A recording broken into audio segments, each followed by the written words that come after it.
Sepulcro. À tarde. Talvez fosse sábado. A lâmina, talvez fria. E adentrou-me, jorrou quente. Um sangue negro, um sangue escuro, um sangue água, um sangue luz. Anêmico, um quase sangue. E esse quase sangue luz, água, escuro, negro, era a explosão purulenta de meu redanho.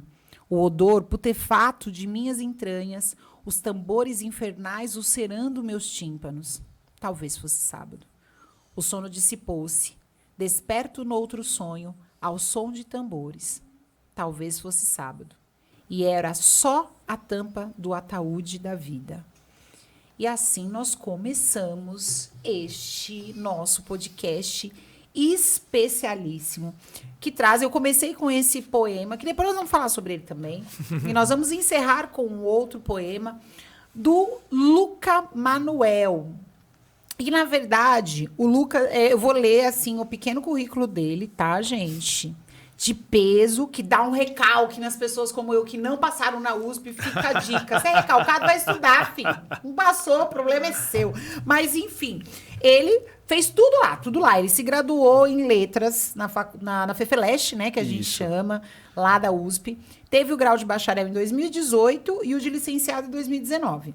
E aí, em 2024, ele... teve o grau de mestre em literatura brasileira, também pela FEFELESH, lá na USP, com a dissertação Da Ordem ao Caos, Mito, Arquétipo e Tragédia em Lavoura Arcaica.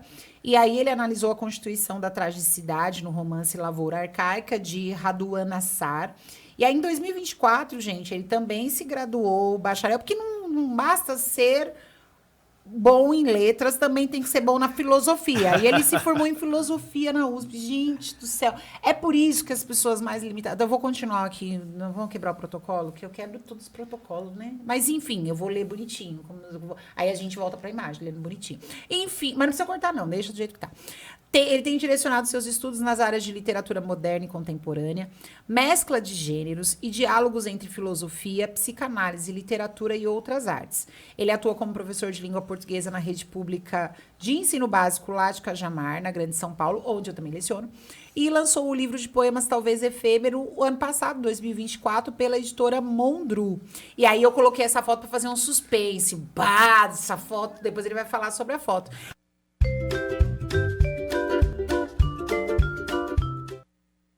Precisamos. E agora a gente corta para ele. Lucas, seja bem-vindo. Obrigada por aceitar o convite. Aí a minha dúvida, é Lucas ou Luca? Ah, boa, boa. Primeiro, oi, né, para todo mundo. Obrigado pelo convite, Rose. Com imenso prazer que eu venho falar aqui um pouco da minha obra, né, um pouco de mim também. E, bem, o nome é Lucas Emanuel. É o que está na minha certidão de... batismo, né? Na certidão de nascimento também. Mas o que acontece é que eu gosto muito das brincadeiras que a palavra cria. E quando minha mãe resolveu me dar o nome, né, um nome composto, Lucas Emanuel, tinha uma tia-avó que não entendeu muito bem o nome, quando falaram qual seria. E ela falou, mas pra quê? Naquele sotaque nordestino, mas pra que tanto nome? Luca, Zé, Manuel. Pra que tudo isso? E aí eu brinco. Que entrou um Zé no meio. Entrou um Zé no meio que nem existia. Aí eu brinco disso quando eu escrevo, né? Eu falo, Lucas Emanuel não é tão divertido, não é tão expressivo quanto a confusão que uma palavra traz, né? Um som, uma elisão que se faz ali, né? E a sua tia-avó trouxe mais um santo pro seu nome. Né? Que tem o São Lucas, aí tem Emanuel, que é o Deus nome conosco, de... né? O nome de Jesus. E aí põe o José, um que José é no meio. o pai de Jesus também. Pronto.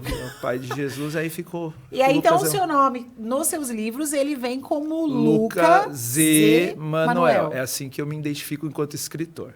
Eu ponho esse Z no meio...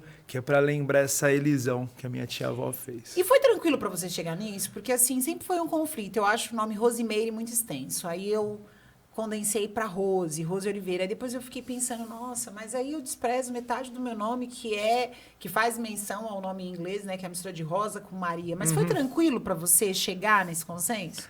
Olha, foi uma briga, porque Lucas é um nome muito comum. né?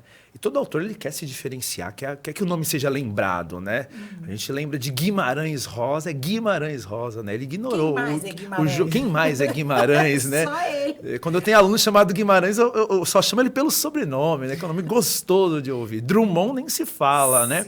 E Lucas, né? Na década de 90 caiu um caminhão de Lucas ali na rodovia Ianguera. E cada um pegou o seu, né? E ainda foi para 2000. De 2000. Então, Lucas é um dos nomes mais comuns dos nascidos na década de 80. Será que é mais que Mateus? Acho que mais do que... Pelo menos na minha época tinha mais Lucas do que Mateus na escola. O par é duro ali, né? Nunca fui Lucas sozinho. Meu nome era para ser Mateus, né? Mas a amiga da minha mãe roubou o nome na gravidez. O dela nasceu primeiro, aí ela pôs Mateus. Aí minha mãe foi na Bíblia, o próximo era Marcos, ela não gostou, aí pegou outro, que era Lucas. Mas não tinha jeito, ia ser um nome comum de qualquer jeito, né? Eu burlei isso. Meu filho chama Inácio, que é para não ter problema. Que é um nome forte, né? Ah, mas olha, você sabe que quando a gente foi batizar a Sofia, aliás, quando eu conheci o pai dos meus filhos, a gente, o nome da nossa primeira filha vai ser Sofia. E eu lecionava já há 10 anos e eu nunca havia tido uma aluna chamada Sofia. E eis que, depois que eu batizei minha filha também, aí não foi uma carreta, foi um avião, acho que caiu de Sofias. Que, gente, como tem Sofia no mundo. E é de todo jeito, né? Sofia com PH, Sofia com F, com 2 Fs. Meu Deus do céu. Só falta Sofia com 2 As. Nossa, mas... E me conta, então você veio do Nordeste? A minha família é toda oriunda do Nordeste. Mas você nasceu em São Paulo? Eu nasci em Brasília. E de Brasília eu vim para São Paulo. Mas nessa pegada de imigração, de imigração que houve, dos nordestinos. Busca de trabalho, melhores condições. A minha família é uma família muito pobre, lá no Nordeste, de agricultores. No sertão nordestino, assim, profundo, no estado da Paraíba. E a minha avó sempre teve a intenção de colocar os filhos para estudar. Então, eles moravam numa região muito... Eles chamavam de serra, eles moravam lá na serra. E aí minha avó quis descer para perto da cidade, né? Eles meio que foram trabalhar para uma família que tinha umas terras lá. E funcionava assim, meu avô arrendava a terra com essa família, trabalhava, arrumava os trabalhadores, parte da renda era do dono da terra, o resto ele tinha que distribuir para os trabalhadores, só que ficava com muito pouco para ele. Ah, sim. Né? Como nunca acontece no Brasil, né? Coisa então, o que acontecia isso. E muitos filhos, e a maioria mulheres. Né? Eram 9 mulheres. Oi, que beleza. Nasceu uma menina, depois um menino, e vieram 8 meninas na sequência, certo? Só que lá precisava de mão de obra do homem na roça. Né? Resultado, as filhas mulheres todas começaram a sair para procurar trabalho fora. Minha mãe, no primeiro momento, foi trabalhar em casa de família em João Pessoa. Mas peraí, você é o único homem? Não, depois nasceram mais, né? Depois da minha avó, tô falando da minha avó. Ah, tá, peraí, nossa, não se perde, Rose. Ah, tá. Minha avó. Aí a minha mãe foi para João Pessoa, de lá desceu para Brasília, trabalhou, estudou ali algum tempo, aí vim eu ao mundo e ela veio para São Paulo por ter uma condição melhor aqui também do que tinha para oferecer em Brasília, né? Ah, tá. Mas aí dos seus irmãos, vocês são em quantos? Eu fui o primeiro, né, o primogênito lá de casa com a minha mãe. Depois ela casou com meu padrasto e vieram mais 3, né? Um menino e 2 meninas são os meus xodós, né? Ah, tá. Então tá equilibrado. E eles são muito mais novos que você, não? Entre eu e o meu irmão mais novo, o seguinte, né? O Nicolas, há 8 anos de diferença, depois 10 e 13. Né? Então, todo mundo já grandinho, formado, com a vida encaminhada, enfim. Que gostoso. E assim, mas você chegou a retornar? E aí os seus avós ficaram no Nordeste? Lá no Nordeste. E vocês chegaram, você teve essa oportunidade de voltar lá para visitá-los? Sobretudo depois da vida adulta. Chegou uma determinada época que eu ia lá todos os anos, e passava as férias de janeiro todas com a minha avó. Sobretudo, meu avô ficou doente, né? Ele foi acometido de Alzheimer, depois de Parkinson. E ele já não conhecia muito bem a gente. Mas a minha avó também é uma fofa. Né? E ela tá viva? Tá viva, graças a Deus. Qual a idade dela? Tá chegando em 86, 87 anos. Ai, que delícia. Assim, isso aí. Amo você, vó. Ai, beijo pra avó. Dona Júlia. Guerreiras, nossa. Mas e você, então, estudou a vida inteira em escola pública? Escola pública, desde sempre. Gente, olha o que são os rótulos. Vou contar um babado pra vocês. Eu achava que o colega, falei, nossa, mó playboy, fez USP, deve ter estudado em escola particular a vida inteira, porque eu estudei em escola pública e não estudei o suficiente. Aí, como a gente não consegue no recalque passar na USP, falar, mas ele deve ter passado porque ele, todo arrumadinho, barbinha sempre organizada, ele fez escola particular, e não foi. Não, eu estudei na escola, eu sou do Parque Paraíso. Você chegou a dar aula lá Itapecerica da Serra? Não, Parque Paraíso lá de Cajamar. Você chegou a dar aula no Eva Rosa. Sim, no Eva Rosa. Ah, tá, é que tem um Parque Paraíso também em Itapecerica, que eu morei perto. Já fui lá, já estive lá também. Conheço algumas pessoas de lá. E ali na Rua Charqueada ficava chamada Escolinha Velha. Eu fui alfabetizado ali na Escolinha Velha. Isso porque antes, como minha mãe trabalhava, eu frequentei creche. Então, a única creche que tinha no Polvilho, que era o Dirce, eu estudei lá até os 4 anos. Fui da primeira turminha do Jardim de Infância do Cleide, né, que hoje é a EMEB Cleide, EMEI Cleide. Estudei lá na Vila Abraão, em Jordanésia. Depois estudei no Maria Luísa também. Mas minha alfabetização começou e concluiu lá na Escolinha Velha da Rua Charqueada, no Parque Paraíso. Inclusive, eu estou trabalhando no Eva Rosa esse ano, eu estava xeretando na biblioteca de lá, encontrei um livro que eu li quando eu estava na Escolinha Velha, porque o acervo subiu todo para Eva Rosa, né? Sim, nossa, Achei um livro, tive uma alta onda de nostalgia lá. E foi o primeiro livro que você tem lembrança ou não? Você lembra de outro? Não, lembro de muitos outros livros, assim, eu sempre gostei muito de livro. O objeto livro me atrai, o objeto livro me agrada, sempre me agradou. E na creche eu tive a sorte de ter professoras maravilhosas que possibilitavam que a gente experimentasse o objeto livro, né? Tivesse o livro em mãos. E eu lembro tem um livro que eu lembro da creche que até hoje eu não encontrei, que ele tinha uma pegada meio que do História Sem Fim. Não sei se você já viu História Sem Fim, como é a pegada. Cada capítulo começa com uma letra do alfabeto. Esse era a mesma pegada, só que ele era mais infantil, não era tão rebuscado quanto História Sem Fim.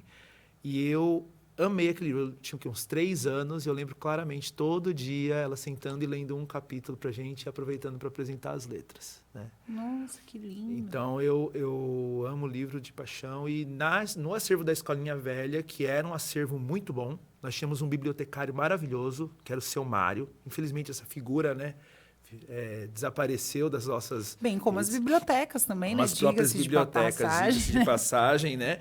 Substituídas por 20 computadores. Vamos ficar quieto, né? Deixa isso pra lá, né? Mas, enfim. Aí nós tínhamos... E ele tem uma história maravilhosa. O seu Mário, ele era exilado político do Chile, né? Na época que teve o golpe do Pinochet, ele veio para o Brasil, ele era, né, metido com o PC do Chile, desceu para o Brasil, ficou meio desaparecido para a família não sabia que ele estava aqui no Brasil, tinha uma vaga noção de que ele tinha vindo para cá, mas não sabia exatamente onde ele estava, e ele estava ali, no Parque Paraíso, bibliotecário da escola. De boa, ajudando as crianças. E aí eu fiquei mais apaixonado por livros com o seu Mário. Ele encantava a gente com o domínio dele, um homem extremamente culto. E eu tive um pouco de proximidade com ele, porque como ele era um homem sozinho, quem acabava cuidando dele era uma vizinha minha, né? E na impossibilidade dela cuidar, às vezes ele almoçava lá em casa. Então tinha conversas com ele na mesa, eu com 7, 8 anos, assim, pasmo, com ele contando histórias. Eu sempre gostei de histórias. A minha pergunta é, você tem consciência que seu vocabulário é rebuscado? Que às vezes é difícil conversar com você. Não, eu tô falando porque, assim, eu não sou uma pessoa que lê pouco, né? Enfim, mas tem hora que aí eu tenho a cara de pau falando, não, mas o que é isso mesmo? O que significa isso? Aí me lembra, você falou que meu cabelo tá crepuscular, o que é crepúsculo mesmo? Enfim, porque você tem um vocabulário amplo. Óbvio que isso, como você já falando, né, da sua biografia, da sua história, tem uma relação por essa paixão por livros. E isso, obviamente, amplia o vocabulário. Mas você tem essa consciência? Então, às vezes eu me perco nela, né? E era um problema em casa, porque, né, eu tinha costume de ler e quando foi avançando assim, a infância e a adolescência, eu lia muito, né? Eu tinha uma média de leitura de 100, 150 páginas por dia. Quando chegava assim, época quando chegava a época de recesso de meio de ano, eu era um dos únicos alunos, isso já no Garrido, né? Que eu estudei no Garrido também. Para quem está ouvindo a gente não sabe, né? Garrido é o ensino médio. Na época era fundamental 2 e médio, a gente fazia no Garrido. Eu era um dos 3 únicos alunos que a bibliotecária liberava livros durante as férias. Que falava, não, gente, deixa eu liberar para ele dava sossego. Então, ela deixava a gente levar um bolo de livros para casa e eu ficava lendo. Então, eu tinha uma média de leitura muito ampla. E a questão é que no dia a dia de casa, você introjeta o vocabulário em si. Introjeta. Quem usa introjeta, cara? Comece a usar no seu vocabulário, você vai ver que você vai ser diferente. Introjetar, trazer para si, né? Trazer, viu, gente? incorporar. Obrigada. Incorporar é mais bonito, né? Que vira parte do corpo, né? Eu gosto mais de incorporar. Quando você incorpora a palavra, o texto, você não percebe. É igual o que você come. A gente não percebe que a qualidade da pele muda quando você come determinados alimentos, ou piora ou melhora, que o seu sistema gastrointestinal funciona melhor ou pior. Você vai comendo e depois você vai lembrar, pô, acho que eu tô ruim porque eu comi tal coisa. A mesma coisa é a palavra. Você vai deglutindo ali, vai comendo daquele alimento espiritual, digamos assim, quando você percebe, você está soltando. E aí eu ia conversar em casa, minha mãe... Para de falar difícil, menino. Ninguém entende o que você fala. Você vai falar desse jeito, o pessoal vai achar que você é doido, não sei o quê. Eu não me importo que me achem que eu sou louco, porque todo mundo é um pouquinho, né? Depois que eu li Machado, depois que eu li O Alienista, eu falei, todo mundo é meio maluco. E tá tudo bem, né? E aí eu comecei a culpá-la. Só não tenho laudo, gente. Mas... só não tenho laudo. Eu comecei a culpá-la também depois, que eu fiquei mais adulto. Porque o que aconteceu? Minha letra sempre foi uma lástima. Sério? Continua sendo. Minha letra é horrível. Acho que vai passar uns manuscritos meus aí. Você quer buscar aí, Ralf, pra gente ver, fazer a análise. Será que a letra... Não, e como você trabalha como professor de português com uma letra feia? Eu tenho que ser muito calma ao ir à lousa, entendeu? Às vezes eu seguro o braço pra ele ir. Nossa, porque é uma abalação de vida. As pessoas falam, sua letra é linda porque é de professora. Eu falei, não, filha, é pra eu não sofrer, porque você escreve. Será que dá pra dar um zoom? Esse tá bonitinho ainda. Tem uma que eu mandei. Não é tão terrível, não. Tem coisa muito pior. Que esses são os manuscritos do Talvez Efêmero, né? Talvez Efêmero, não, tá, dá pra traduzir. Mas aí depois de muito trabalho, tá? De muito cuidado, porque, assim, minha letra era tão horrível que as professoras não venciam. Tem uma professora que eu trabalho com ela ainda, ela está nativa, ela foi minha professora no 3º ano. Ela gastou 4 cadernos de caligrafia comigo. A minha mãe comprou, ela passava os exercícios no que a minha mãe comprou. A letra dela ficou maravilhosa. Eu terminava os livros, né, os cadernos de caligrafia, e ela mandava mais e não conseguia, porque assim, no caderno de caligrafia eu fazia tudo bem calminho. Mas é porque meu fluxo mental ele é mais rápido que a minha mão. Então, eu escrevo muito corrido, assim. Então, fica feio, fica horrível. Obrigada por me consolar, porque meu filho é nessa vibe. Ele lê muito bem e tal. Mas aí ele vai escrever, ele engole letra e a letra fica... porque eu imagino isso, que o fluxo mental deve ser mais a minha rápido. mão não acompanha, às vezes. A minha mão não acompanha. É um problema que não consegui resolver até hoje. Você já experimentou usar, por exemplo, fazer uso da inteligência artificial? De gravar... Porque tem um recurso do WhatsApp que você grava e transcreve. Você consegue trabalhar assim? Às vezes eu faço isso no Word, né? A parte da minha dissertação eu fiz assim no Word. Eu sentei e fui falando. Porque não tem hora que dá um desespero? Porque a gente quer digitar ou escrever e não consegue dar um... Mas só para voltar um pouquinho, o que isso tem a ver com vocabulário e por que eu culpo minha mãe dessas questões? Né? Eu culpo no bom sentido. Porque teve umas férias, eu lembro até hoje, as férias do ano 2000.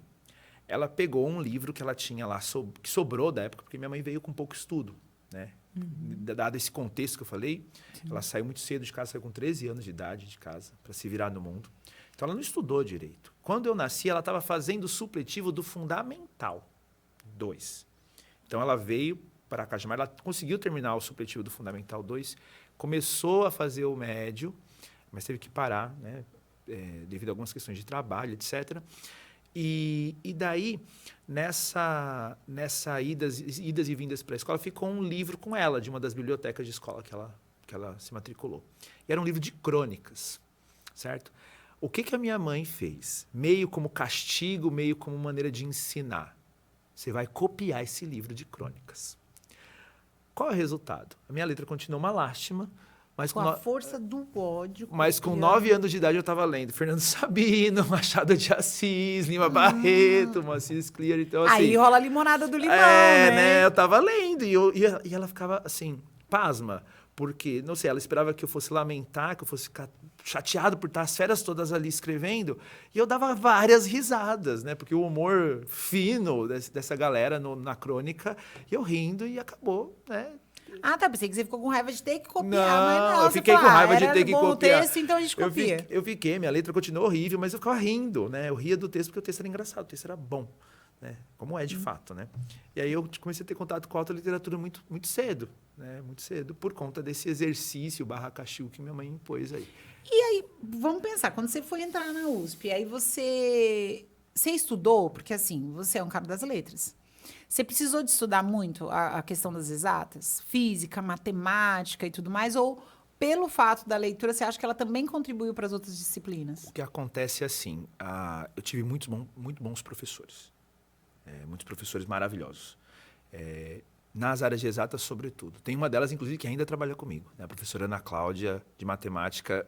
Eu falo sempre para ela. Eu, sentado na prova do vestibular, eu lembrava de você, Ana Cláudia, explicando na lousa. E parece que a gente ouve a voz do Ouve professor. ouve a voz. E ela é rígida, brava, aqueles olhos azuis estatelados em cima da gente. Eu lembrava dela, eu tive um outro professor de matemática maravilhoso, o professor Oliveira. E, se eu não me engano, ele atua ainda na rede estadual lá de Cajamar. A última notícia que eu tive dele estava no Suzana Dias, lá em Cajamar Centro. Que era espetacular também. E ele tinha um senão comigo, porque eu não fazia nada na aula dele. Não fazia nada. Só que assim, ele até reclamava com a minha mãe. Ele falou assim, olha, eu não consegui entender o Lucas. Ele leva o livro dele, que não tem nada a ver com a minha aula, que era o que? Meu Machado de Assis escondido no bolso. Eu sentava, abria meu livro... Subversivo. Abria meu livro assim embaixo da carteira, sabe? Escondido. Hoje em dia eles usam celular, né? Embaixo da carteira. Eu usava o livro aqui, escondidinho, lendo Machado de Assis e dando risada, claro, né? Mas quando ele ia para a lousa explicar, eu parava. Eu fechava o livro e ouvia a explicação dele. Não fazia o exercício, mas quando ele ia corrigir, eu também parava para prestar atenção na correção. Aí um dia ele teve que armar uma arapuca para ver se me pegava, porque eu conseguia fazer a prova. E ele achava que eu estava copiando de alguém. Aí ele colocou que a variável ia ser o número de chamada.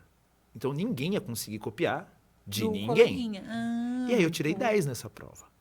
Aí ele falou, bah, não é que o menino sabe. Aí ele falou na reunião, olha mãe, eu não sei o que dizer, Lucas. Ele não faz uma linha da minha matéria, mas ele consegue tirar nota. E não tem nem de quem ele copiar. Então assim, deixa ele ser como ele é. Gente, que bom que ele teve essa compreensão, porque tem professor que tem aquela vaidade, mas eu preparei essa atividade, a aula, ele tem que fazer aquela confusão, né? Isso me trouxe, isso me faz lembrar da postura que eu tenho que ter com meus alunos também. Muitas vezes o aluno não está acompanhando minha aula no registro, mas ele está acompanhando de outras maneiras, né? Tinha uma aluna minha no Rosa Helena que ela não copiava nada, mas ela transformava a minha explicação, não sei como ela conseguia, tá? Mas ela transformava a minha explicação dos termos de gramática em desenhos. Então ela ia com um cadernão de desenho bonito, aquelas folhas grossas, sabe? Papel canson. Gente, tem que publicar uma coisa abria dessa. aquele kit de lápis de cor de 120 cores da Faber-Castell e desenhava, né? Desenhava. Se não me engano, o nome dela é Anne, faz muitos anos que eu dei aula para ela, mas incrível, assim, a habilidade Anne, se você dela. estiver assistindo, se alguém conhece a Anne, marca ela aqui, gente. Chama ela para poder Deus, assistir, vamos, porque é uma habilidade surreal a gente conseguir, porque a gramática é algo muito desafiador, Abstrato, né? Pra gente pra caramba. conseguir e a nossa língua também não ajuda, né? Porque aí quando a gente vai estudar outras línguas, Não. ah, não, Defenda a o português. complexidade da Não, nossa não. língua, gente. Você pega o inglês, compara as Divisa. gramáticas. É tão mais simples, Mas ou o inglês- assim, mais raso, né? O inglês ele tem partícula externa ao verbo, por exemplo, pra gente discutir. Então aí você tudo tem que bem. decorar as partículas Não, mas é externas, assim, eu penso que todas essas interfaces, né, todas essas possibilidades que a língua portuguesa tem, nos traz... Isso. A gente consegue construir muito mais arte. A gente tem muito mais recursos para lapidar e transformar isso em literatura. Isso é um fato. Sim, né? sim. E a nossa literatura é muito mais profunda e muito mais rica. Mas, e qual foi a sua primeira publicação? Foi sozinho? Foi numa antologia? Como é que foi? Foi em antologia. Eu publiquei na antologia Sentimento do Mundo, da editora Libertinagem. Eu acho que tem aí, hein, Ralph? Dá uma olhadinha se não tem aí. Aquela capa azul, né? Ah, da antologia Sentimento do Mundo. E como que você chegou nessa antologia? Foi um edital? Instagram, a nossa ferramenta maior, eu acho que de contato com essas editoras independentes, né? Porque, vamos ser sinceros, o mercado ele é muito restritivo para o escritor, né? Você olha para as grandes editoras, elas são fechadas em Cove Scott, ali, em encontros, né? Você sabe que esse é um dos focos da minha tese, né? Então, que eu acredito que há um racismo literário também, né? E que há também não só o racismo, mas a racialização. Então, existe uma elite que domina o país, a riqueza, que detém o poder, enfim. E essa galera restringe o nosso acesso, até porque o que a gente escreve pode ser libertador para, o mercado, né? ele quer alimentar o status quo que está posto, né? E veja, mesmo uma tentativa ou um desenho aí de, de abertura para outras vozes falarem no país, ela é controlada, né? Escolhe-se quais são as cabeças eleitas para falar, tanto em questões raciais quanto em questões de gênero. E você percebe que escolhem as pessoas que podem falar e não é um palco aberto para todos. Eu digo isso porque quando a gente olha para o mercado editorial, lá no início, né, do século XX, vamos pensar ali no modernismo, o modernismo ele foi uma cunha de... Eu falo do modernismo porque é uma galera que me fez muita cabeça depois que eu entrei na faculdade, né? Eles foram meio que uma cunha assim, que abriu possibilidades de produção literária fora das editoras, por meio... Até porque o mercado editorial no Brasil quase não existia naquela época, por meio das revistas, né? Então, as revistas literárias do modernismo deram voz para muita gente. E aí, sobretudo a Zahar e a José Olímpio, lá no Rio de Janeiro, abriram espaço para muitos autores fora do que se publicaria, né? Do que era o circuito, Do que era né? o Do aceito. um circuito mais aceito. E aí foi formando uma cultura brasileira, mas havia duas editoras que estavam dando palco, né? Quando você pensa que a José Olímpio estava colocando para circular gente como Drummond, gente como o Guimarães, né? Sim. Então, para ficar nos dois, já falei dos dois, né? São duas entidades que eu sempre invoco, Sim. né? São dois dos meus apóstolos aí. Então, a gente não tem mais esse cenário. O cenário, assim, as cartas estão marcadas, então os autores que já tem que ter público quase para ser publicado. E é difícil, porque como que você vai ter público se você não foi publicado? Sim. Então, o Instagram é um caminho que permite a circulação de certos autores e de certas editoras independentes, né? As redes sociais como um todo, não só o Instagram, mas que faz com que a gente tenha contatos. E aí a Libertinagem abriu essa chamada, né? Sempre aparece, né? Chamada para recepção de originais. Aí foi uma antologia pequenininha. A gente, cada um dos autores contribuiu com um pouco para que o livro fosse feito, para que pelo menos um livro cada autor tivesse, né? Um livro, Sim, cada autor tivesse. E eu achei essa experiência muito interessante, importante para mim, porque a experiência de ver seu poema escrito, num livro, não é? impresso. Como que foi? Para mim foi maravilhoso. Eu fiz um post, inclusive, sobre, né, no Instagram. Falei, estou publicado, né? Estou publicado. Você vê o seu texto dentro de um volume, com capa, com a tua biografia. Olha, já uma fica o convite, tá? sequência. Porque nós fizemos a antologia poética, Sentado da G1, e nós faremos agora uma antologia, mas a gente vai fazer de crônicas. E eu sei que você deve ter algumas aí escondidas na manga, ou se ela for eventualmente a história a sua mãe ou sua tia? A tia. A tia, ainda não sei. Então você pode pensar aí, vamos pensar em uma crônica já.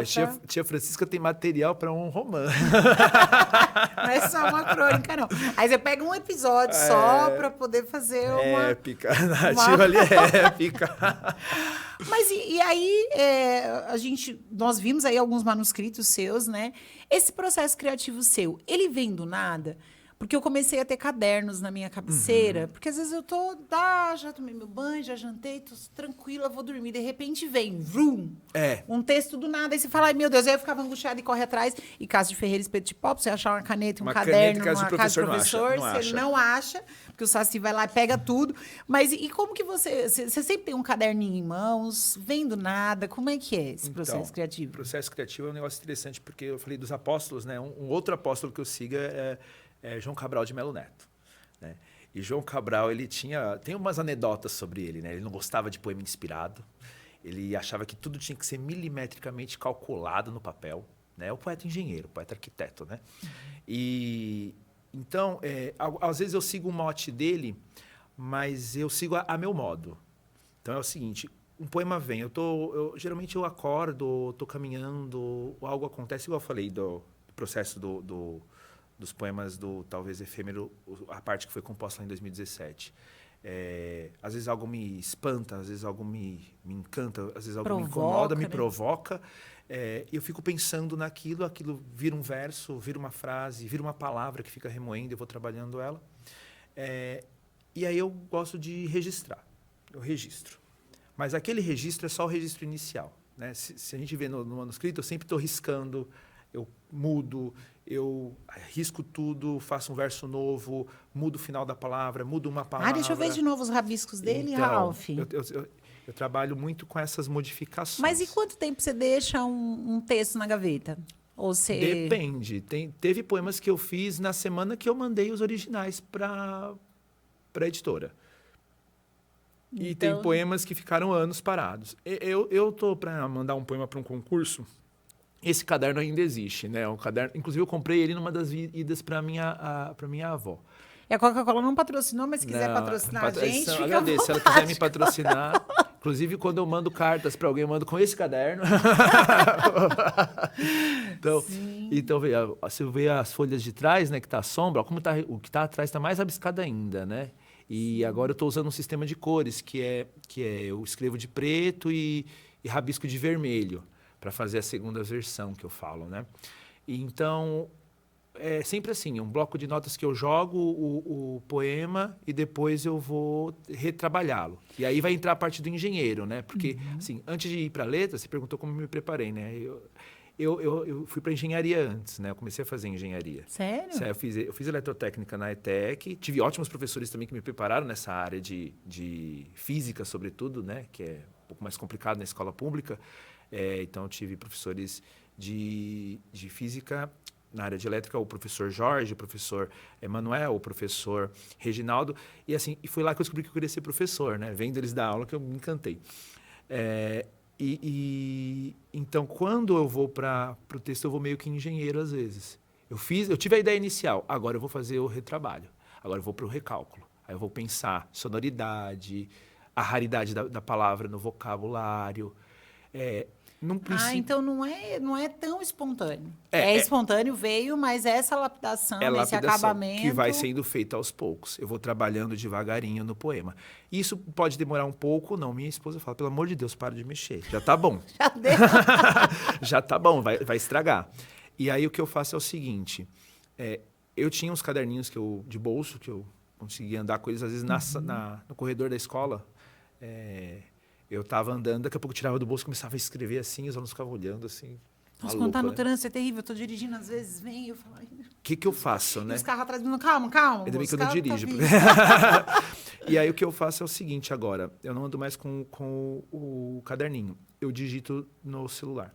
Então tem duas formas que eu digito. Eu tenho um grupo de WhatsApp que só tem eu, que é chamado Poemas, e lá eu jogo tudo. Então uma frase que às vezes me surge, eu jogo lá. Uma palavra que me surge, eu jogo lá. E dali eu vou encadeando depois, vou retrabalhando aquele material.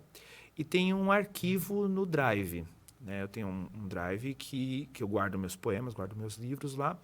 E esse arquivo chama-se Rascunhos, Rabiscos e outras aparas. Já tem título de livro.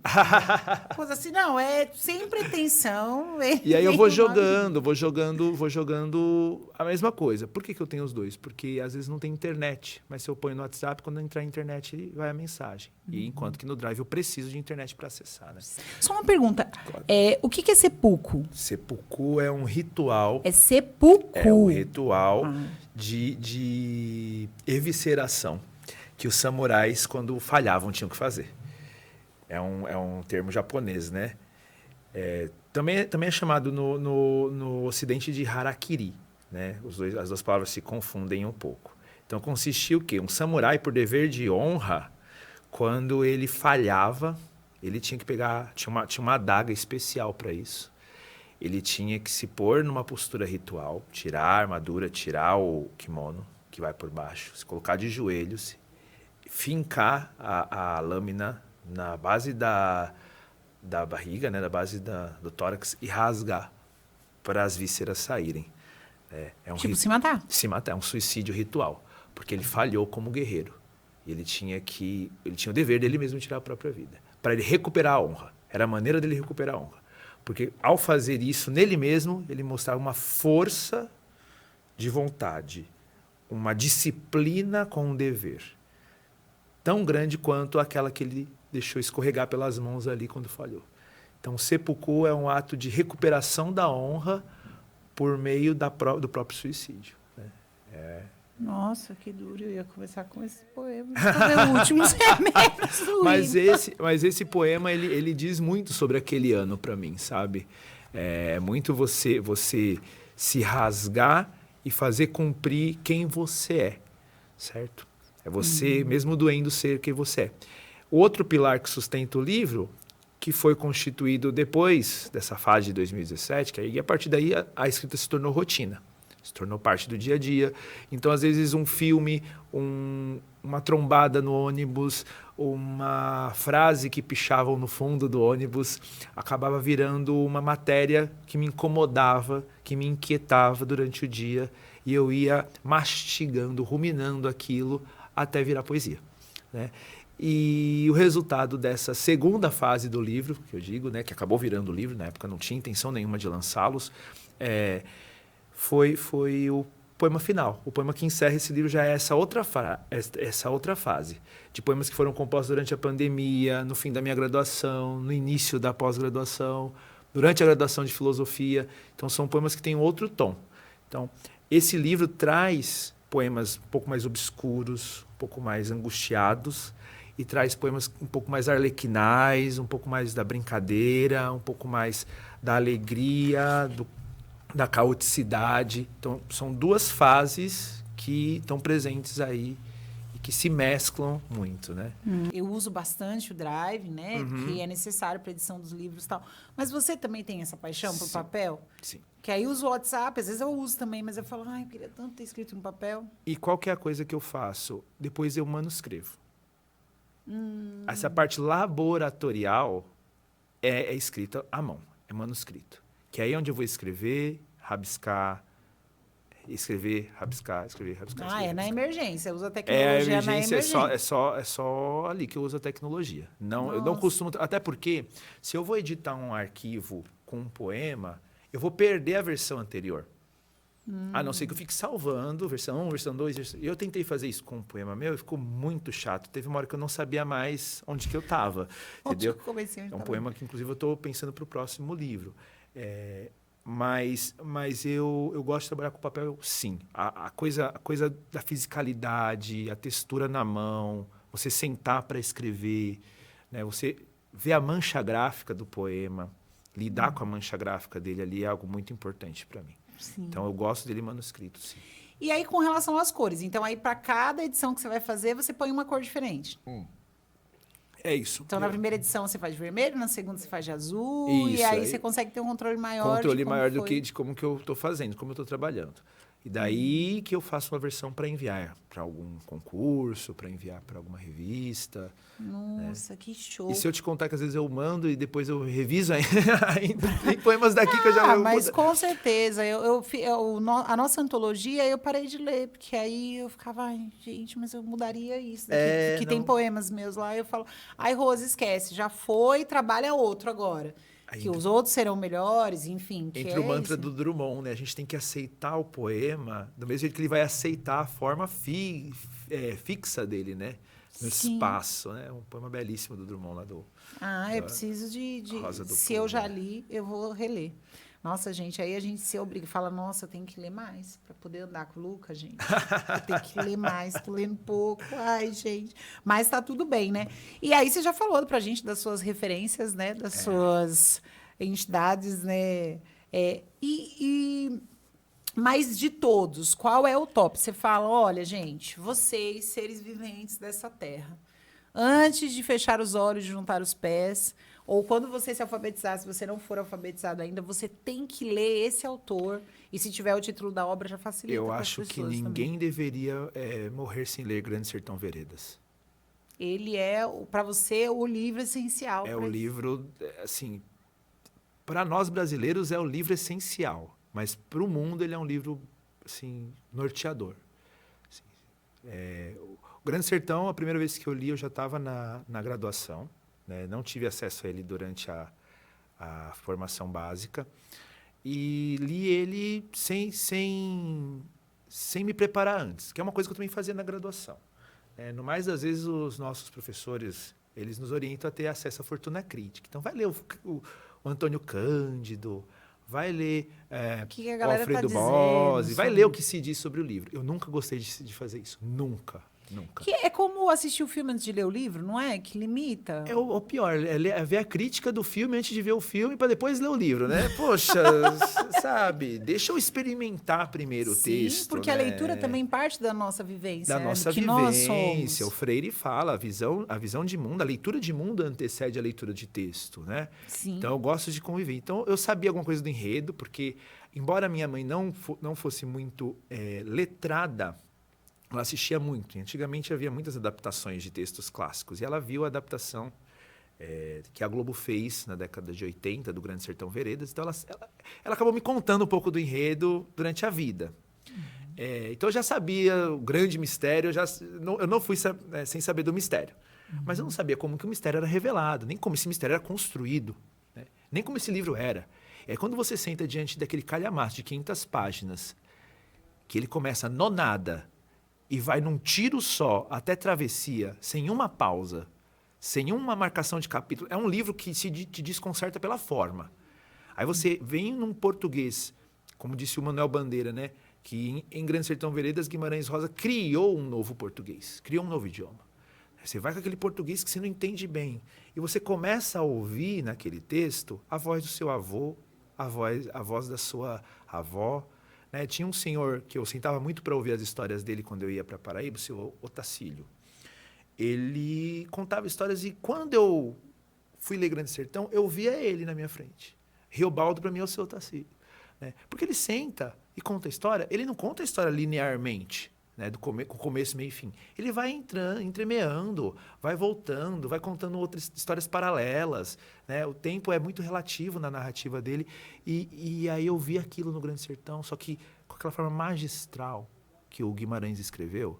Eu terminei o livro do jeito que o Guimarães terminou a escrita. Né? Porque dizem que ele chorava. Né? A Araci, a esposa dele, disse que ele chorava copiosamente, que ele até convulsionou de tanta emoção que ele teve na composição daquele livro.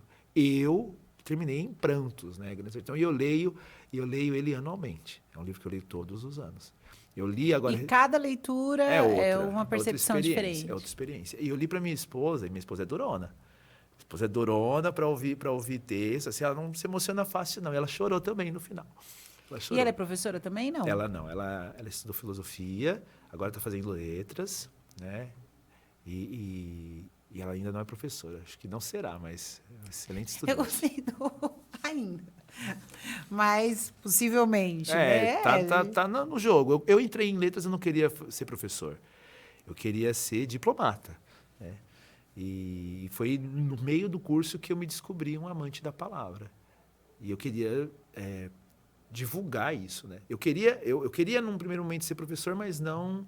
de português, eu queria ser professor na área de exatas. Aí depois eu fui para letras para fazer um curso que me possibilitasse a diplomacia e lá dentro eu me descobri, não, eu posso juntar as duas paixões, né?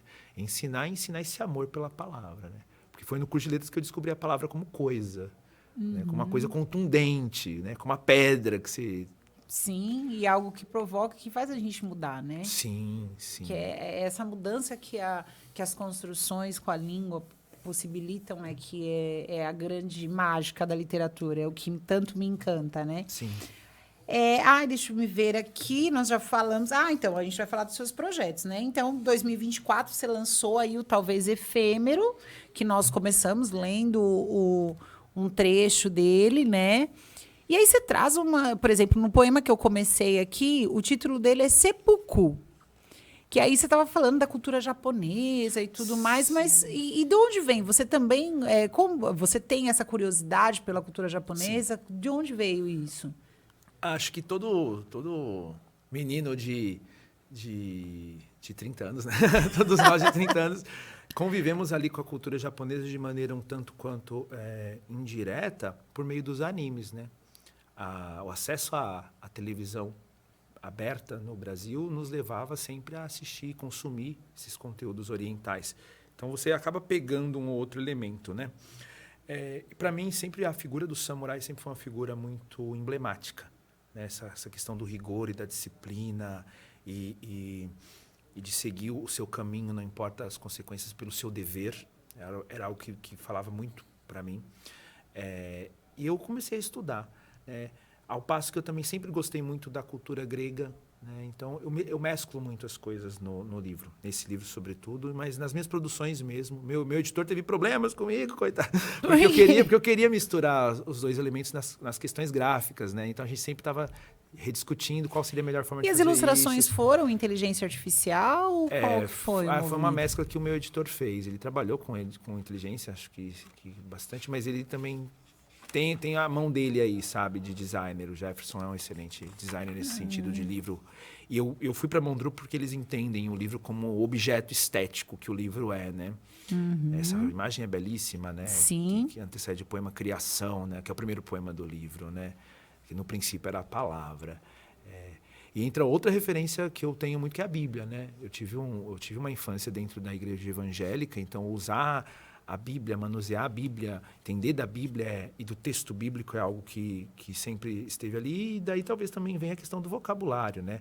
A Bíblia, João Ferreira de Almeida, é uma obra, é um primor da língua, né? No quesito de elevação do texto, e você tem que lidar com uma série de palavras que não são do nosso vocabulário comum, de estruturas, de construções sintáticas que são belíssimas, né? Então...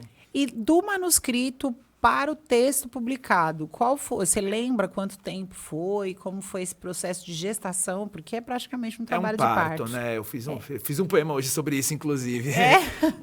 Hoje de madrugada, sobre como que você não lança um livro, você pare um livro, né? Você dá luz ao livro. Do manuscrito até o final, bem, como eu falei, o livro, os primeiros poemas são de 2017. Não, mas assim, juntei todos os manuscritos, agora isso vai ser um livro. Quanto tempo foi aí nesse trabalho, assim, nas contrações, vamos dizer? Porque ele vai nesse... Eu sentei para fazer ele virar um livro em 2023. Então, ali, 6 anos de composição. Como eu falei, teve poemas que eu fiz na semana. Então, sentei e eu fiz uma coisa que me agrada muito, o cuidado na sequencialidade dos poemas. Os meus poemas, eles não são colocados no livro numa ordem aleatória. Então, mais do que juntar e fazer publica aí, né? Eu quis fazer com que os poemas tivessem uma sequência que seguia alguma lógica dentro da minha cabeça, sobretudo. E aí foi a série de janeiro, né, de 2023. Eu sentei dia 4 de janeiro de 2023 e trabalhei para que esse livro fosse enviado. Só que eu só enviei para a editora em meados de maio, meados de junho, né? Porque entra aquela coisa de ficar com medo, com receio, né? Sim, e quebrar essa muralha, né? Mando, não mando. Será que tá bom ainda? Será que não dá para mexer? Aí que entra minha esposa. Para de mexer. Tá bom. Tá Sim, ótimo. Manda. Você tem que ter alguém para te lançar. Para te empurrar, né? Sim. E graças a Deus por ela. Te amo, Isa. Isa, obrigada por empurrar esse sempre me dá um empurrãozinho, né? Sim. Às vezes eu falo que ela acredita mais do que eu. Recentemente eu tive que mandar minha biografia para uma revista e eu falei, é um livro que quase ninguém gostou, mas a minha esposa disse que ficou bom. Então tá tudo bem, tá ótimo. Então, era ela que tinha que agradar. Não, mas companheiro é isso mesmo, né? Aquele que vai te impulsionar, sim, aquele que vai te trazer, um grande apoio. E aí o livro ficou pronto, na sua forma definitiva, em 2023. Daí para ir para a editora trabalha, vai e volta, tem as revisões, tem as orientações que a editora pede, né? A Gabriela, que me acompanhou nesse processo, minha editora, né, com quem eu lidei diretamente, ela deu várias indicações, a gente teve reuniões para discutir, ia batendo firme meu pé, né? Mas em algumas coisas, em outras você tem que ceder, né? O processo editorial é muito isso, né? Tem autor que trabalha como se fosse, sei lá, um Van Gogh, né? Como se fosse um Monet, como se fosse um autor ou um artista que a editora faz um favor para ele. E não é bem assim, né? Eu só tive um assim, graças a Deus por isso. Não, a editora, ela é parceira, né? A gente tem que estabelecer parcerias e entender que, sobretudo, quem está no mercado é a editora, né? Então, a editora sabe o que funciona e o que não funciona. Então, você tem que ter uma margem de manobra, né? o molde, o perfil que essa editora tem. quer trazer, né? Porque não é só, eu peguei um manuscrito, coloquei uma capa, coloco minha logo e ok, né? E isso representa também, né, o perfil da editora e tudo dela, mais. que a gente está carregando quando carrega. Não é só o nosso nome que a editora carrega, nós também carregamos o nome da editora. É uma simbiose, é uma relação simbiótica. Então, entender isso é importante para o autor que está começando, né? Como é meu caso.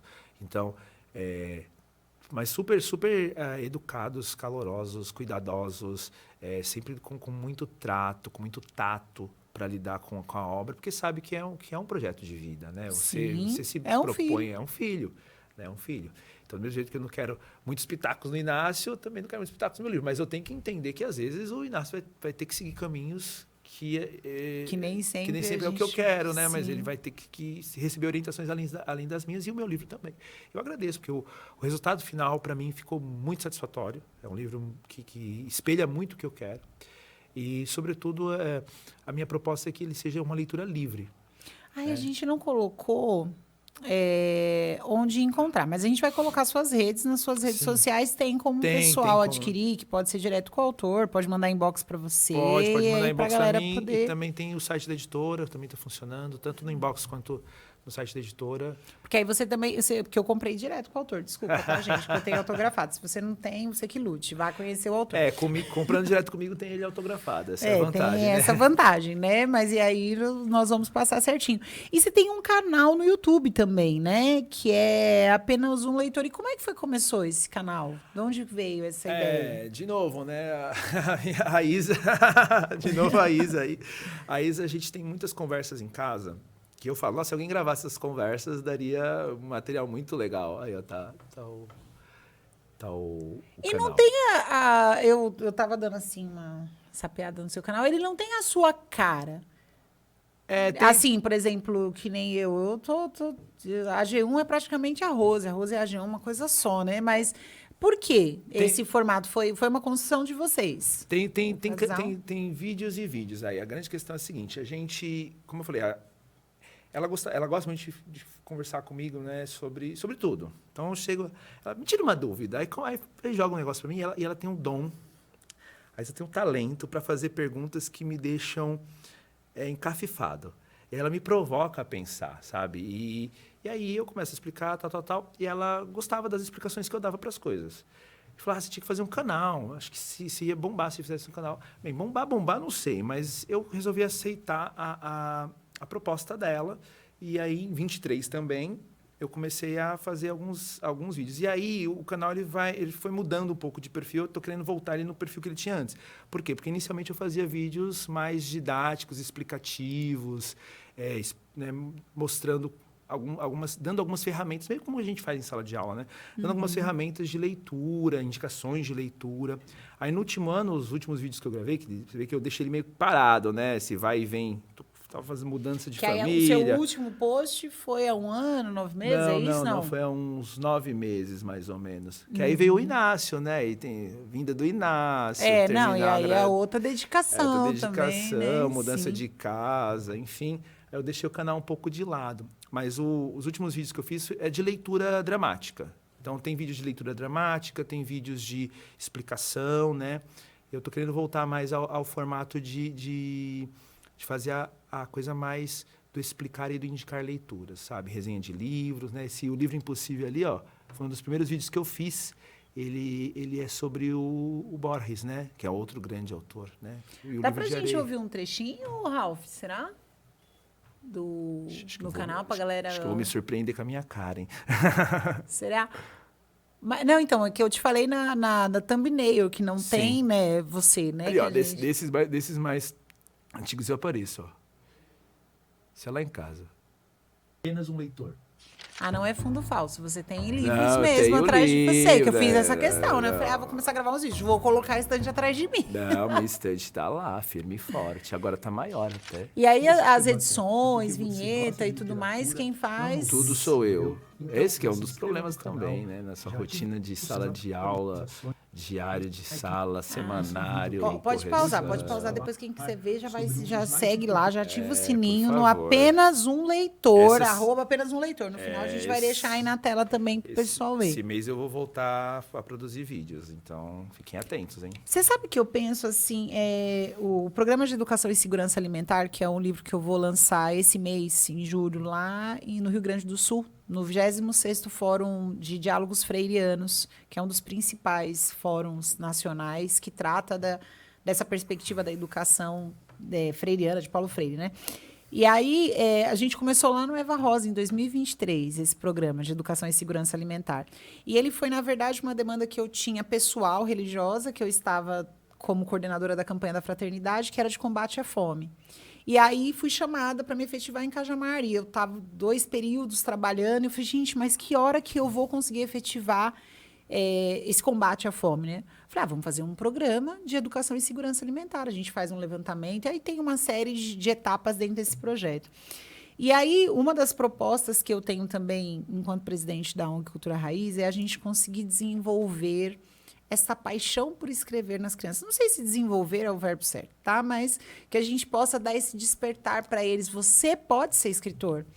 Assim como os poemas, que vêm do nada e você vai lapidando, rabisca, põe na gaveta e volta.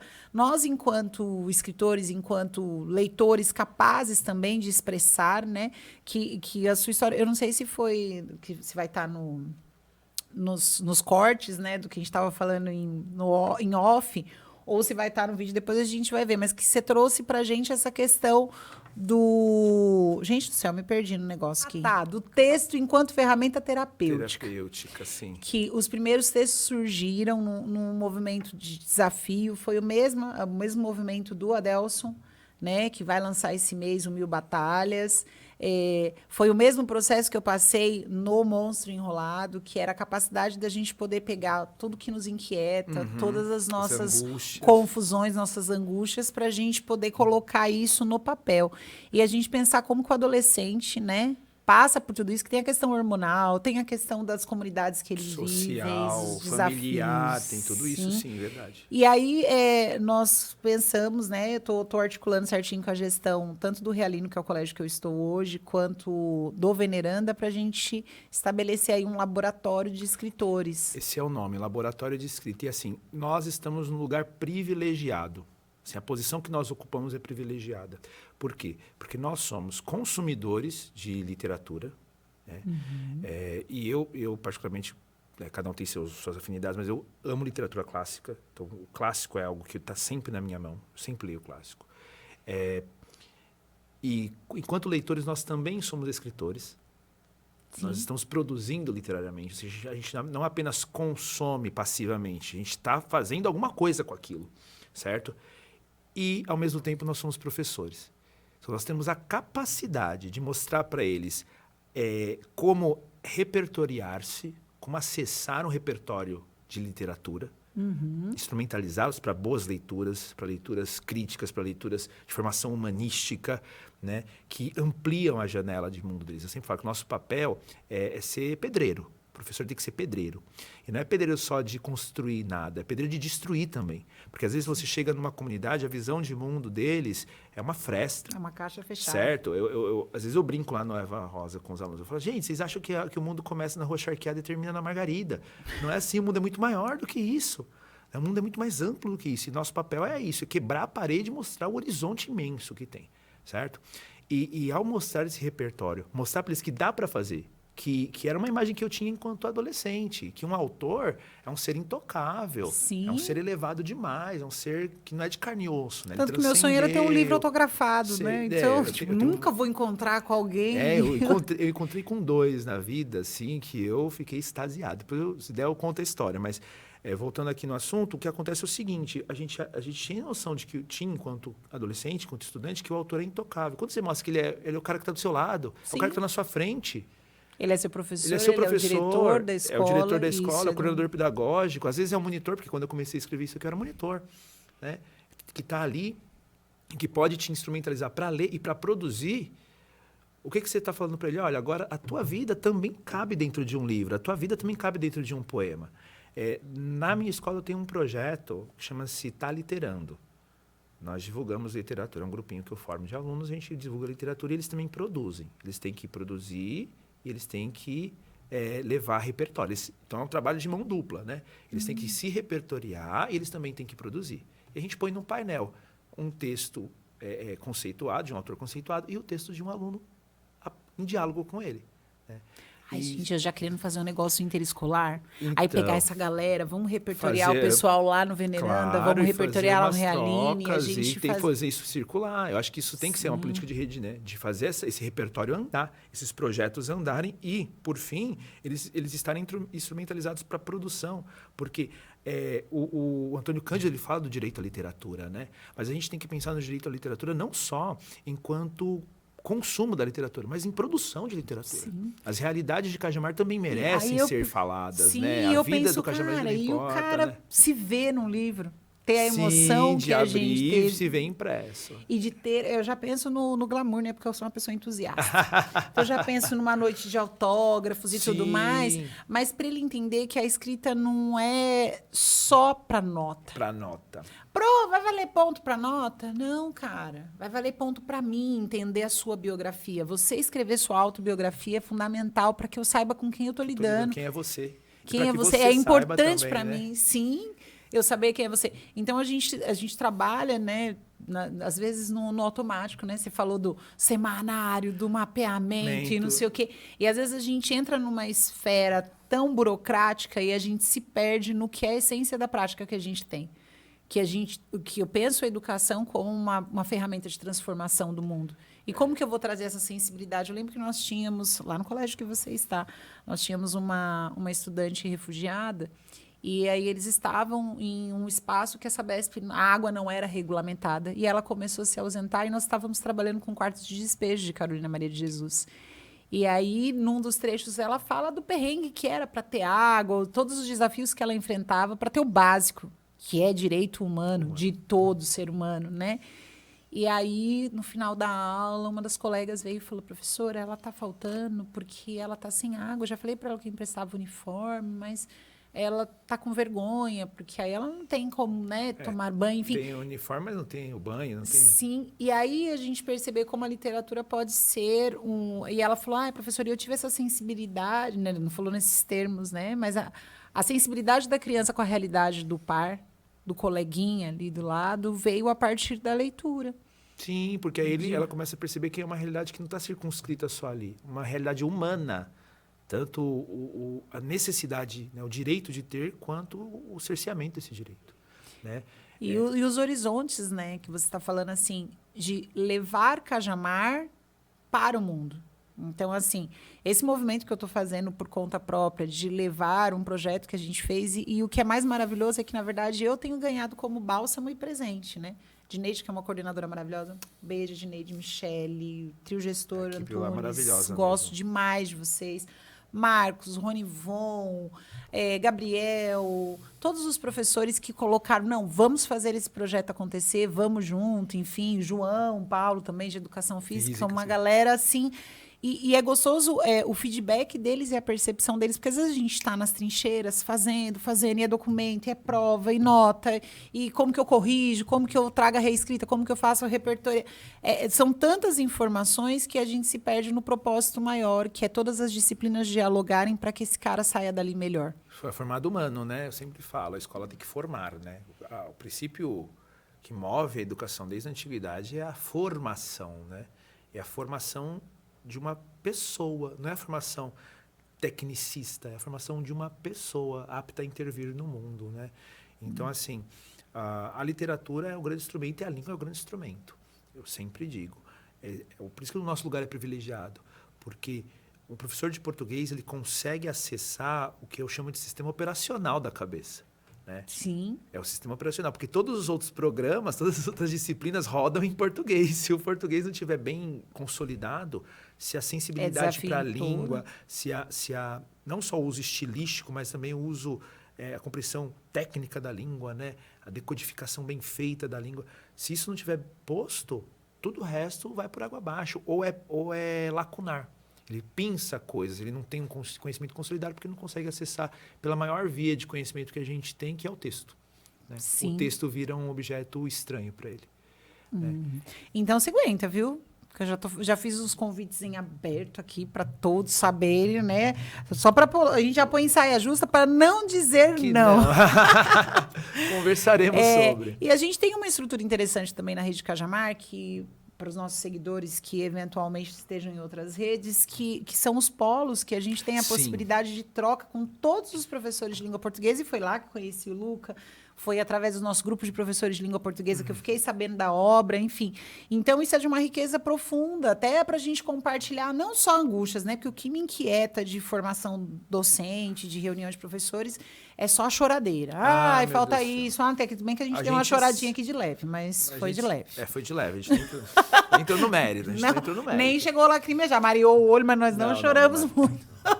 Mas a gente também tem uma troca produtiva de possibilidades, né? Sim. Então, isso viabiliza que a gente faça, como você falou, né? Um projeto de rede, de valorização também dos escritores que são da rede. Sim, nós temos escritores, e não só escritores dentro do corpo docente, mas escritores do corpo discente. Tem uma aluna minha, do Ronaldo, que no 7º ano ela produziu uma crônica, eu levei para um curso que eu estava fazendo na USP, e assim, adoraram a crônica dela. Eu levei e falei, olha, uma aluna minha produziu. Pá, mostrei. O pessoal adorou, ou seja, é um texto que chegou na melhor, né, tida e dita melhor universidade do país, né? Mas tudo bem. Há controvérsias. Você tem a estrelinha e eu não vou contradizer isso, não. Não há porque controvérsia. A gente pode, é sempre pôr assim em questão, mas é uma universidade de renome, pelo menos isso pode ser Sim. dito, com tranquilidade.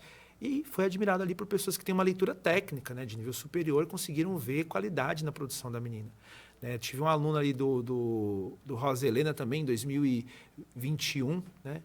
O último ano que teve, infelizmente, aí o nosso governo federal, desde lá, abandonou o projeto, né, das Olimpíadas de Língua Portuguesa, que a gente fazia as produções de texto. Chegou aí para a fase estadual esse aluno, né, também com uma crônica muito bem construída a partir da vivência de pandemia. Né? Mas a gente pode aproveitar que a gente tem uma rede pequena e lançar Olimpíadas Municipal. Sim, mais uma fica dica mais pra você, uma prefeito, dica. Para cima, Alessandra. Para a galera lá da CIOED também que acompanha a gente aqui pela TV Osasco. Enfim, bora, prefeitos, colocar. E a gente pode fazer Olimpíadas Municipais, talvez dentro do próprio consórcio CIOED. Tem uma série de possibilidades que a gente pode pensar. Isso cria... Porque a competição ela não é um fim em si mesma, né? Mas ela gera no estudante o desejo de mostrar o que ele é capaz, né? E o interesse também por aperfeiçoar-se. Para ser melhor no que ele faz. Porque não, estou indo numa competição, não vou escrever de qualquer jeito. Quero ganhar, quero a medalha, quero o troféu.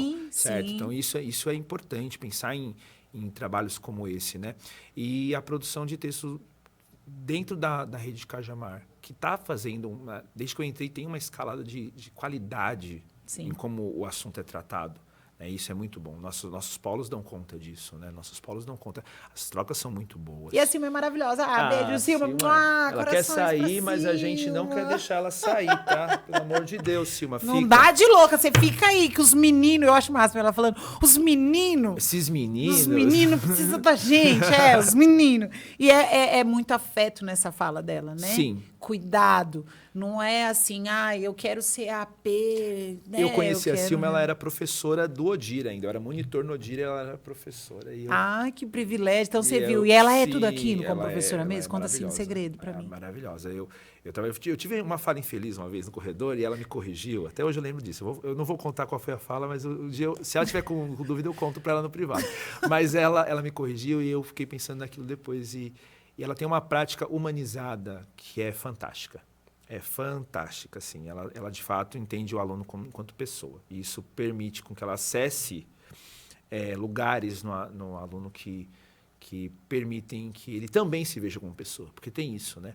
Às vezes a gente olha para o aluno e vê aquela situação toda, né, dentro da sala de aula e fica pensando, pelo amor de Deus, de onde que... Tem pai essa criança? E pior que às vezes não. Às vezes não. Na maioria. Às vezes não. Às vezes é o único lugar de sociabilidade minimamente humanizado que ele tem é a sala de aula. Então a gente tem que ter cuidado de tornar isso, de possibilitar que ele perceba, olha, a vida não é só uma sequência de violências, a vida não é só uma sequência de negações, né? A vida também pode ser algo positivo e você pode tomar as rédeas da vida e fazer ela acontecer. E ela tem essa percepção com os professores também, né? Sim. E é bom demais se nós conseguirmos, quem não tem, desenvolver isso. Porque é o que você está dizendo, né? Nós temos a possibilidade de abrir olhares, de quebrar paredes, de abrir janelas. Ou de fechar ainda mais aquela criança dentro da... Emparedar a criança, né? Sim, literalmente.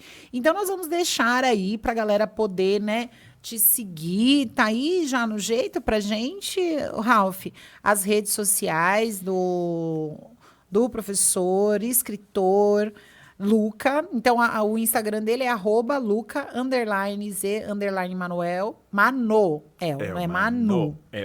É que aqui, olha que louco. Não, é que o outro tá fechando. O outro é fechando. Que tem umas fontes, né, que enganam. Não, que você é um clássico, você gosta do clássico e traz uma fonte assim no seu livro. Não, mas isso que é a grande beleza do ser, né? Como diria Ferreira Goulart, eu quero a confusão, entendeu? Não, as coisas muito ajustadinha, né? E o Instagram do Apenas um Leitor é _apenas_1_leitor. E aí a gente tem também o site dele, que nós vamos deixar na descrição. Vai aparecer qualquer hora aí no vídeo. Mas, ai, gente, eu conversaria muitas horas com você. E nós vamos ter novos podcasts, né? Porque nós vamos ter os lançamentos da antologia, que você vai escrever com a gente. Nós vamos ter o lançamento dos nossos estudantes, que a gente vai dar conta. Eventualmente, o lançamento das Olimpíadas regionais. Porque eu gosto disso. Que a gente tem que mirar a lua, né, amigo? Que, no mínimo, a gente fica nas estrelas e dá tudo certo no final, né? Sim, tem que pensar Mas eu grande. quero te agradecer muito por estar aqui com a gente. Galera, pode comprar o livro do professor também lá no site dele. A gente deixa também o link aqui, né? Sim, por favor. Da editora, das suas redes, para o pessoal achar mais fácil, enfim. E, gente, não deixem de seguir. A gente às vezes perde tanto tempo nas redes sociais, né? Assistindo bobagem, besteira. Vamos acompanhar Apenas Mais um Leitor, que vai trazer para a gente aí uma visão maior, mais ampla do mundo, Pode né? ir no meme, mas também vai no Apenas um Leitor, né? Assiste um pouquinho de meme para dar uma quebrada, né? A gente pode tomar um sorvete, mas depois come uma saladinha. Mas tem que comer arroz, feijão, proteína, salada, né? E aí, quero falar para vocês dos nossos próximos lançamentos. Ralph, você tá aí, Ralph? Ah, que bom, Ralph. Porque a gente conseguiu colocar aí no ar, depois a gente põe na descrição ou as redes do leitor, né? Mas aí a gente tem os lançamentos... nossos próximos lançamentos, né? Não necessariamente agora em julho de 2025, para quem vai assistir a gente depois ou antes, enfim. Mas nós temos o Matéria Material e Suas Materialidades. É um trava-língua o título do livro, né? Que traz aí pra gente, que é da Ana Paulucci e da Josiane Rodrigues, traz pra gente aí a riqueza e das possibilidades. Esse livro ele é destinado para educadores da primeira infância, da primeiríssima infância, da educação infantil, mas eu acho muito pertinente que também a gente possa fazer essa construção, porque eu não acredito que seja, né? A gente setoriza, né? A gente cria disciplinas diferentes, né? Português, matemática, mas tudo é muito A visão interligado. holística ela é melhor, né, para a educação. Toda vez que uma percepção global da educação aparece, só quem ganha é o estudante, né? A gente é herdeiro dessa educação kantiana, coloca tudo numa caixinha de hiperespecialização e a gente esquece que no final das contas está tudo interligado. A vida é interligada, né? A vida é um fenômeno complexo. Ela não está E só vai setorizada, funcionar a hora que a gente conseguir, né, conectar esses organismos. E aí tem o Mil Batalhas, que traz pra gente aí a história do Adélcio, que hoje é diretor de escola, mas que já passou pelo Exército Brasileiro, enfim, já trabalhou em preparatório para concursos, e é faixa preta em jiu-jitsu e também em... Peraí, que é outra... Ele tem 2 faixas pretas, eu não sei como consegue. Para mim, ter uma faixa preta já é demais, né? E o cara ainda consegue ser diretor de escola, educador, professor de geografia, já que foi, maravilha. Enfim, um Adélcio maravilhoso, Mil Batalhas. E nós teremos também o lançamento do Invista, do nosso querido Paulo Contim. Ele deu uma passadinha aqui, eu não sei se você percebeu que a gente estava no meio do podcast. Acho que eu vi passando. Que a gente está aqui na Microondas, que é uma produtora também tocada por esse grande empreendedor. E ele traz para a gente, ele tem o Invista há mais de 20 anos, e ele traz alguns recortes de entrevistas do Invista, que fala aí com empreendedores, figuras políticas, enfim. Então, é um livro muito legal, porque ele também traz essa pegada humana para a gente, né? Que os negócios não podem ser só cifrões. É isso, gente. Obrigada, Luca. Nos encontramos muito em breve. Sim, sim. Muito obrigado, Rose, pela oportunidade. Agradeço o pessoal do estúdio. Foi muito bom estar aqui com vocês.